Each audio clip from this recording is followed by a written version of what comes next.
My name is Emily Lennon, and we are here in Rockwood Park, St. John, New Brunswick, cleaning up some trail debris due to a new system of trails that have gone in. We have, I would say, over 20 volunteers from ages of a month old to, adults clearing up the trail side.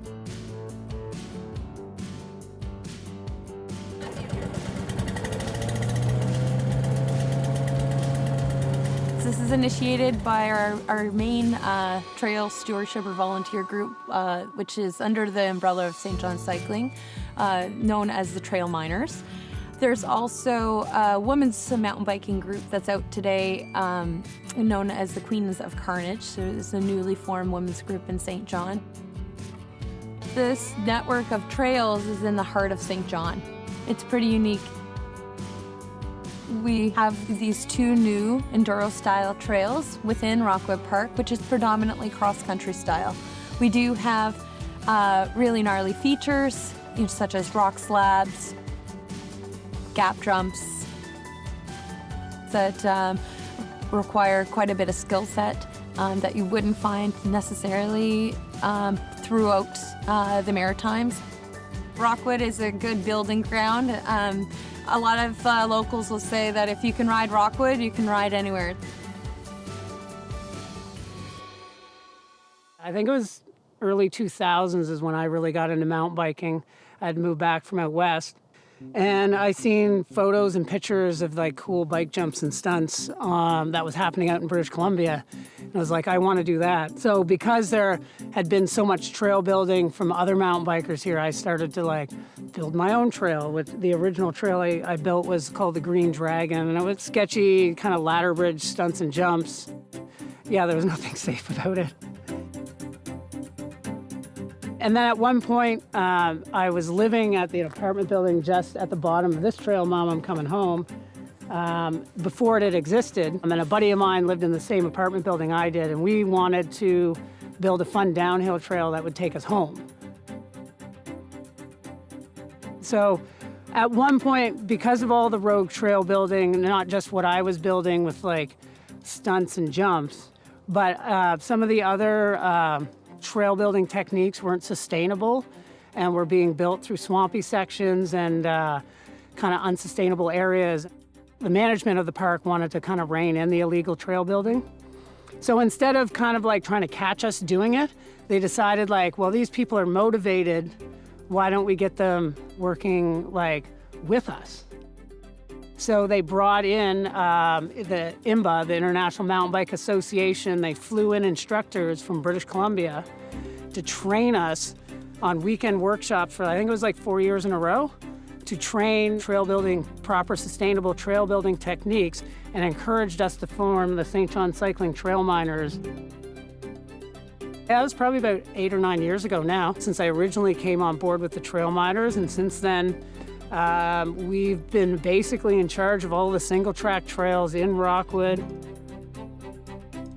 Really, there's no one else to do it, right? So it's kind of like a DIY kind of attitude, ethos, in that if we want to see the trails that not only we're going to enjoy, but will also attract people to want to come live in this city, we kind of have to take it on as a responsibility of ourselves and, do it as awesome as we can.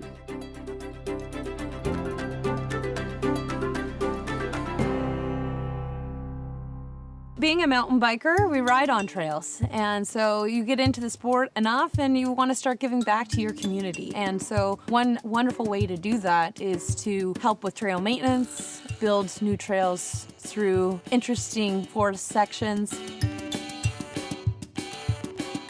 Trail maintenance and trail building or volunteering, stewardship is just one piece of the pie of giving back to your community. Riding on a trail after you've built it and pumped through rollers, that's something that you have created, keeps me wanting to come back and do more. My name's Bliss Vanendort. I first got into mountain biking 2 years ago. I went and did one of Sam's B-Rad adventure kind of beginner mountain bike, and I just got hooked. And yeah, it's just been my happy place for the past 2 years. I don't think I really realized how much work goes into the trails until going out with Emily and Sean for the first time, because they spend so much time. And you realize that most of these trails are put in by people just volunteering their time. If you're not doing trail work and you just let the trails be left to their own demise, and they start to erode. They start to get really rutted. Lots of water will sit on them. Leaves will pool and organics form on them, and all that deteriorates the trail bed that you worked so hard to build. There's 60-some trails just in this park alone, all of which are single track. When you can bring a trail back and you hear people talking about it and raving about how cool it is, that just is another motivating factor. I love seeing other people enjoy the trails that all the volunteers pitch in and work on. It's so satisfying, like, say I'm working on one of the trails and, you know, I have a group of young kids come like rolling by and they're just having a blast. Puts a smile on my face seeing like the younger generation enjoying the fruits of all this hard work that all us volunteers have put in.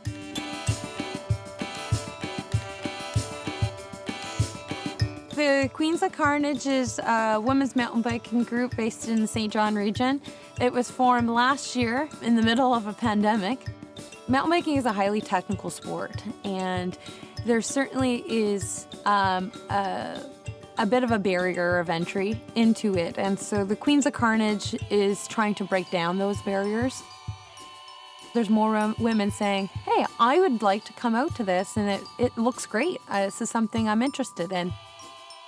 And we look forward to that social aspect as much as we do the riding. It's more of a recreational aspect than it is a racing. There are some racers in our group. However, it's more of the recreation, fostering the recreation of mountain biking than it is the race culture.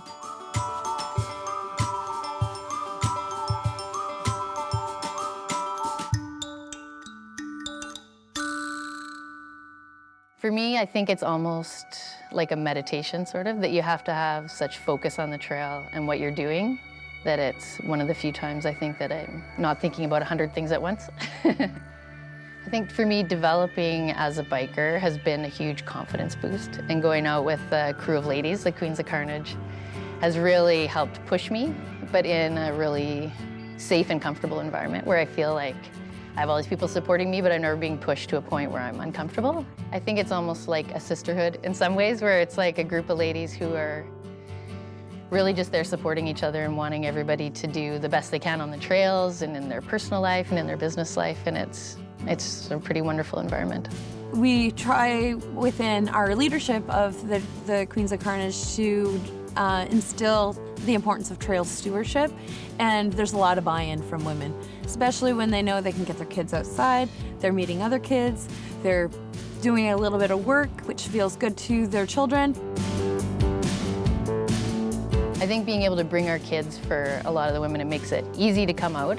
I have 3 daughters, and to be able to introduce them to all these women that I really admire and respect is kind of great, being able to introduce them and see all these wonderful role models.